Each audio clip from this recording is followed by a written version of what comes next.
In today's lecture, we will be talking about immigration and urbanization. Overpopulation of the countryside coupled with agricultural mechanization, in which machines replaced laborers, forced rural peoples to look to cities for work.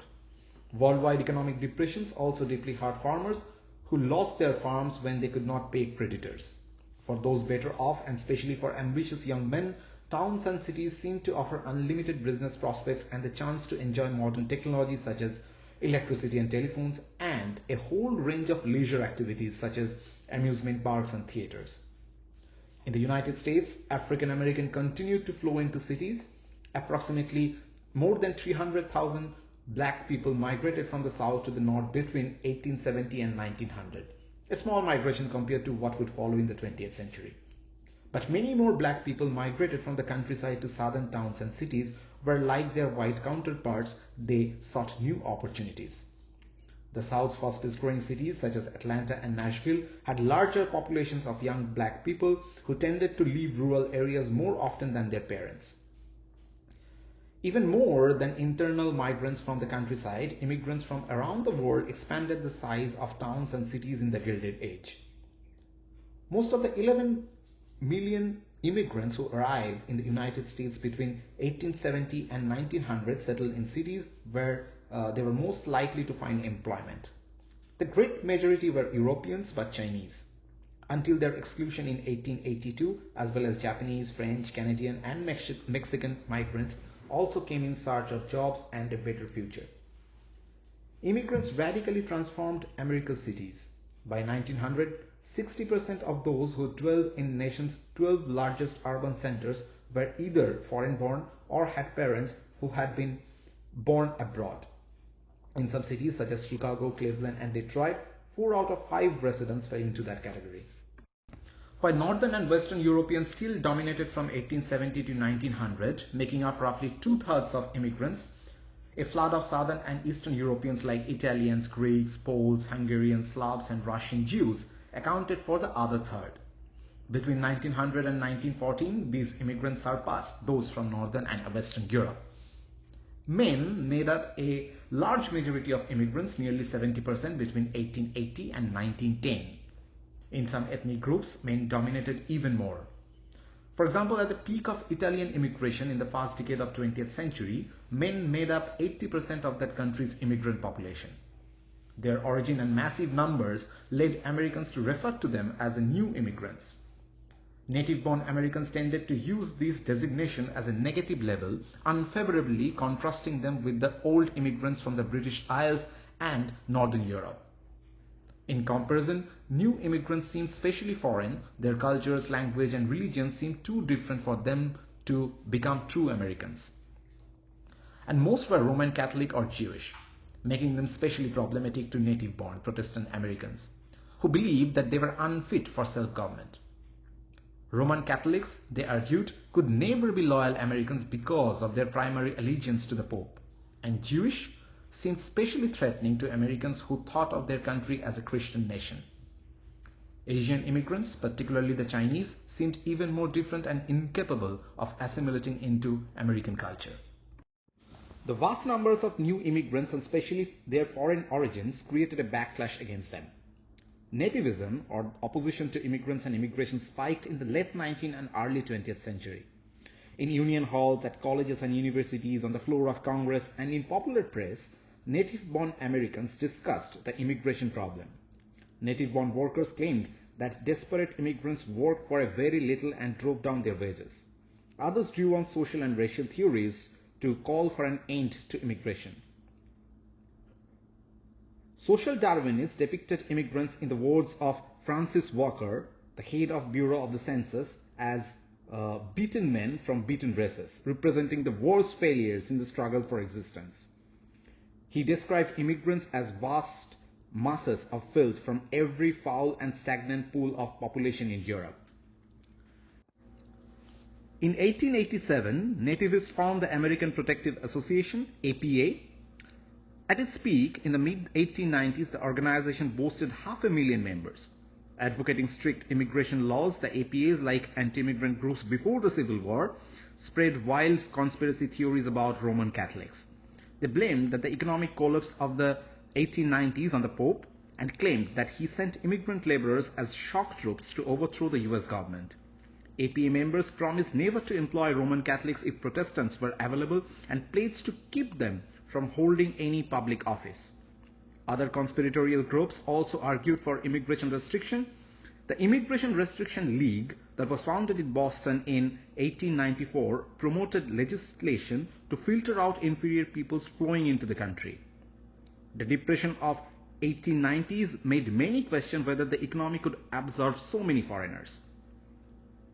During that depression, Congress debated the immigration restriction bill, which would allow only those literate in their own language to immigrate.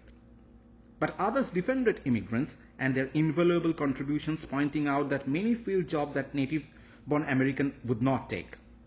Although Congress passed the bill in 1897, President Grover Cleveland vetoed it, labeling it illiberal, narrow, and un-American.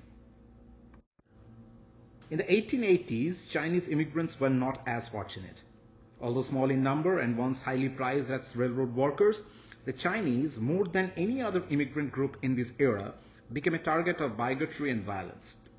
Many native-born Americans viewed the Chinese as people so culturally different that they could never become Americans and placed them in the same inferior racial category as Indians and black people. Moreover, as many were planning on returning to China, some of them maintained their languages, dress, and hairstyle. They did not outwardly assimilate and were easily identifiable. Located almost exclusively on the West Coast, the Chinese had suffered economic and legal discrimination for years. When the severe economic depression of the 1870s kindled a blaze of anti-Chinese sentiment, white working men blamed the Chinese for their unemployment and for driving down wages. With the slogan, "The Chinese must go," California's Working Men's Party demanded an end to Chinese immigration. Anti-Chinese sentiment also stressed alleged racial inferiority. Others argued that if Chinese men became naturalized citizens and their numbers continued to grow, they could take over both government and public schools in states like California, thereby overturning the natural order of white supremacy. In 1878, in a case, the Ninth U.S. Circuit Court in California denied a citizenship application of a Chinese man who challenged federal law restricting naturalized citizenship to white people only. Drawing on contemporary anthropological theories about race, the court ruled that the Chinese petitioner was Mongolian and therefore not white. Only white immigrants or Caucasians could become citizens. By 1882, anti-Chinese sentiment had grown so great that Congress passed the Chinese Exclusion Act, which barred the immigration of Chinese laborers and made it extremely difficult for non-laborers to enter the country. The first such law in US history, it remained in effect until 1943. Prejudice against the Chinese reached far beyond the borders of the United States.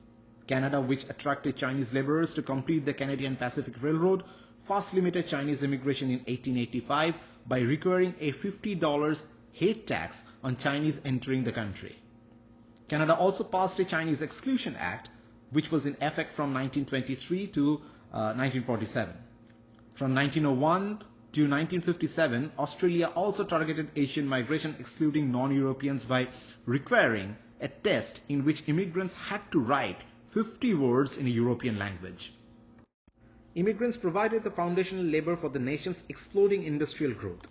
The mechanization of industry made it relatively simple to move into an unskilled industrial job. Through chain migration, in which immigrants brought family and friends to the United States, specific ethnic groups soon concentrated in particular jobs and industries. Eastern Europeans like Poles, Hungarians, and Slavic peoples labored in the coal mines and steel mills of Pennsylvania as well as in the stockyards of Chicago. Finns predominated in copper mining and smelting in Michigan. Eastern European Jews, many of whom were already skilled in needle trades, flowed into the expanding ready-made garment industry in New York. Italian men welded in shovel, dominating municipal work crews in New York, Chicago, and San Francisco, building and paving streets and digging sewer and water lines.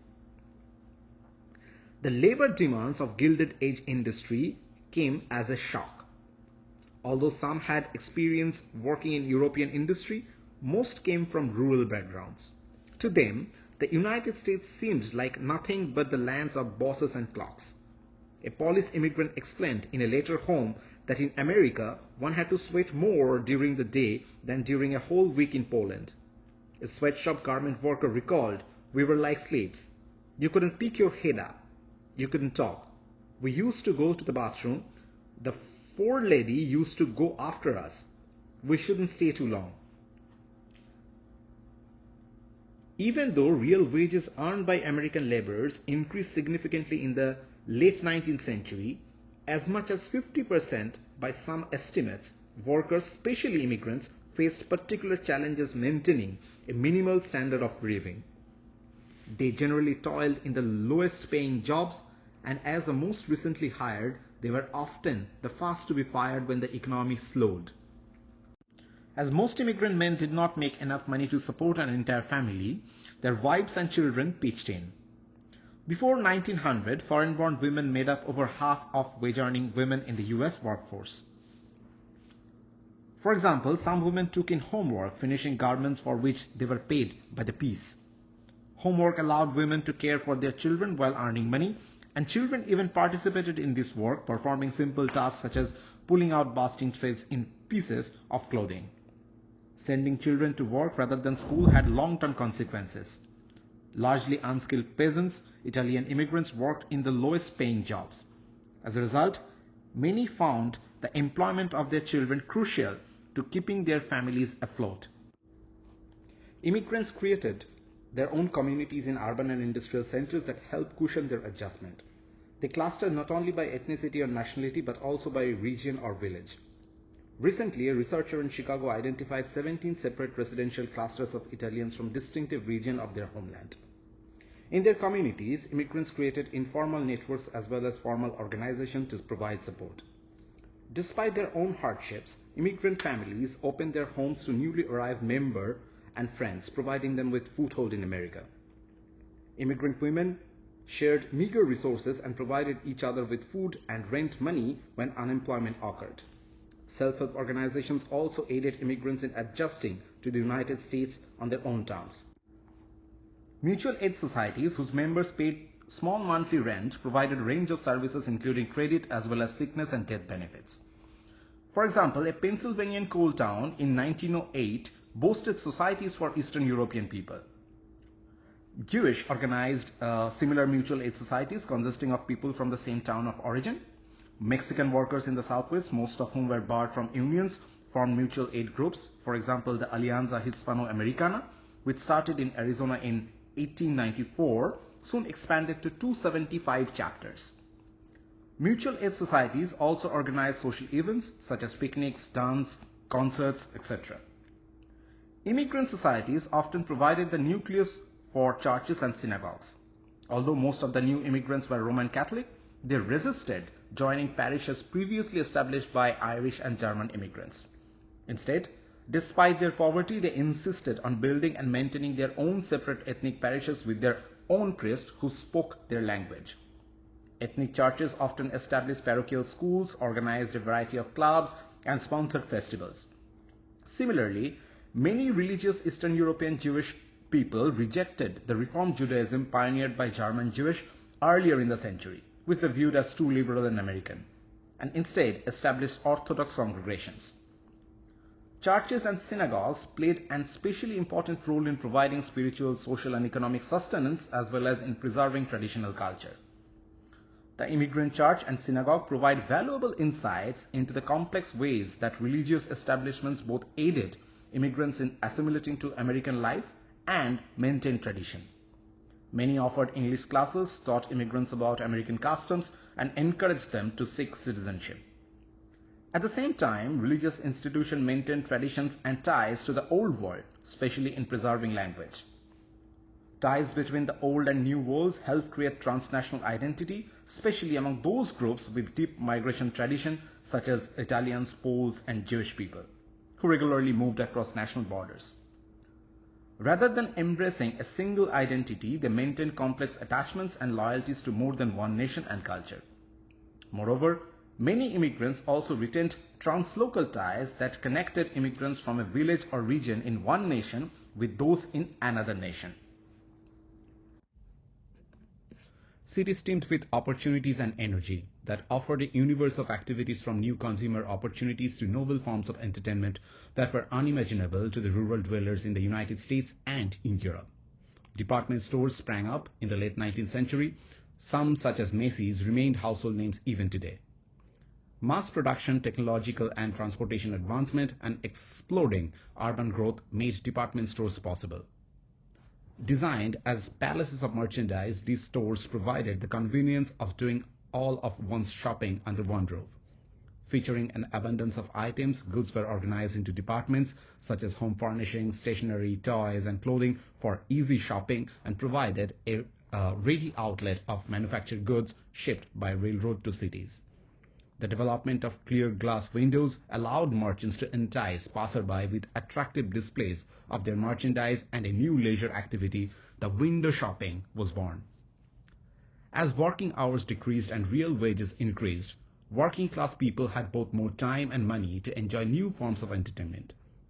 Appealing to both rich and poor, native and immigrant, these entertainments helped bind fragmented cities together, offering common ground and experiences for diverse urbanities. Palatial theaters, which created a fantasy world with grand lobbies and luxurious surroundings, offered shows affordable to all. Usually, these variety shows featured comedy routines, music, gymnastics, and animals acts. Sentimental songs, many about the longing of family and friends left behind, provided an emotional outlet for homesick immigrants. Comedy sketches featured interesting characters like drunken Irishmen, beer-swelling Germans, etc. As audience members laughed with and at each other, humor helped ease ethnic tensions and ultimately created a sense of belonging. Spectator sports also flourished. While boxing and horse racing enjoyed widespread popularity, professional baseball emerged as a national pastime. The National League formed in 1876, followed by the American Association in 1882, and then, after its failure, the American League in 1901. Railroad networks enabled teams from around the nation to compete with each other, and the Telegraph reported scores which were published in increasingly prominent sports sections of city newspapers. Professional teams built large ballparks in cities where crowds became so great that brick and steel facilities soon replaced wooden structure. Pollution, crime, and disease were prevalent problems in all urban centers. City planners and inhabitants alike sought new solutions to the problems caused by rapid urban growth. Living conditions for most working-class urban dwellers were atrocious. They lived in crowded tenement houses and cramped apartments with terrible ventilation and substandard plumbing and sanitation. As a result, disease ran rampant, with typhoid and cholera common. For example, Memphis, Tennessee experienced waves of cholera followed by yellow fever between 1878 and 1879 that resulted in the loss of over 10,000 lives. By the late 1880s, New York City, Baltimore, Chicago, and New Orleans had all introduced sewage pumping systems to provide efficient waste management. The influx of primarily European immigrants spawned the construction of cheaply made, densely packed housing structures called tenements. They were built on lots that measured 25 feet by 100 feet. 4 to 6 stories in height, tenements contained 4 separate apartments on each floor, measuring 300 to 400 square feet. Apartments contained just 3 rooms, a windowless bedroom, a kitchen, and a front room with windows. A contemporary magazine described tenements as great prison-like structure of brick with narrow doors and windows, cramped passages, and steep stairs. In case of fire, they would be perfect death traps, for it would be impossible for the occupants of the crowded rooms to escape by the narrow stairways. Tenement buildings had adjoining walls, so interior rooms could not receive natural light or ventilation. Expensive modern conveniences like indoor plumbing and elevators were not included in the cheaply built tenements. To make matters worse, tenements were severely overcrowded. At the turn of the century, the Lower East Side in New York, populated mostly by Eastern European Jewish people, reached a density level of 350,000 people per square mile. In other words, by 1900, approximately 43,000 New York City tenement buildings housed 1.6 million of the city's 2 million population. The Jewish population alone was 700,000 in 1905. Several factors contributed to the accumulation of Jewish in the Lower East Side. Firstly, residing in an ethnic enclave was vital because of close access to other European Jewish. Immigrants that did not speak English felt comfortable settling close to others that spoke the same language, had the same customs, and practiced the same religion. Secondly, the garment industry, which provided a majority of Jewish with jobs, was within walking distance to their homes on the Lower East Side. There was little opportunity for them to venture out of their Lower East Side tenements. In 1879, a new law was imposed, and as per the law, requirements for tenements were introduced. The Tenement Reform Law of 1879 enacted minimum requirements for light and air. As a result of this law, dumbbell tenements were constructed, so called because of the shape of their perimeter. The dumbbell shape allowed for air shafts between tenements. Unfortunately, the 1879 law did not alleviate the overcrowding and filthy conditions of the tenements, as many of the older style tenements were still in use. Additionally, the air shafts that had been installed to provide ventilation were often used to dump refuse. The Tenement House Act of 1901 was introduced with the hope of improving the conditions of tenement residents. The law required the removal of outhouses and the installation of indoor plumbing and lighting. These improvements proved costly, and many landlords resisted making the necessary changes. To offset the cost, landlords increased the rent of their tenements. For those who could not meet their rent, they were swiftly evicted from their homes.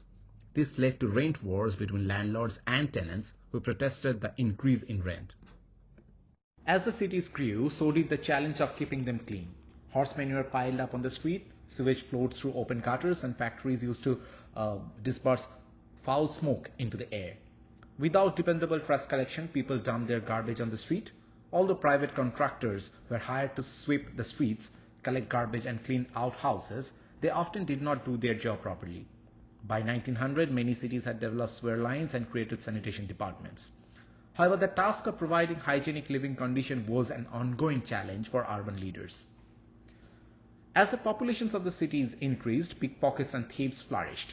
Although New York City organized the first full-time salaried police force in 1844, it and most other city law enforcement units were too small to have much impact on crime. Also, the limited water supply in many cities contributed to another menace: the spread of fires. Major fires occurred in almost every large American city during 1870s and 1880s. The use of candles and kerosene heaters also posed a fire hazard. In San Francisco, for example, deadly fires often broke out during earthquakes. At first, most city firefighters were volunteers and not always available when they were needed. Cincinnati, Ohio tackled this problem when it established the nation's first paid fire department in 1853. By 1900, most cities had full-time professional fire departments. Also, the introduction of practical automatic fire sprinklers in 1874 and the replacement of wood as a building material with brick, stone, and concrete also made cities safer.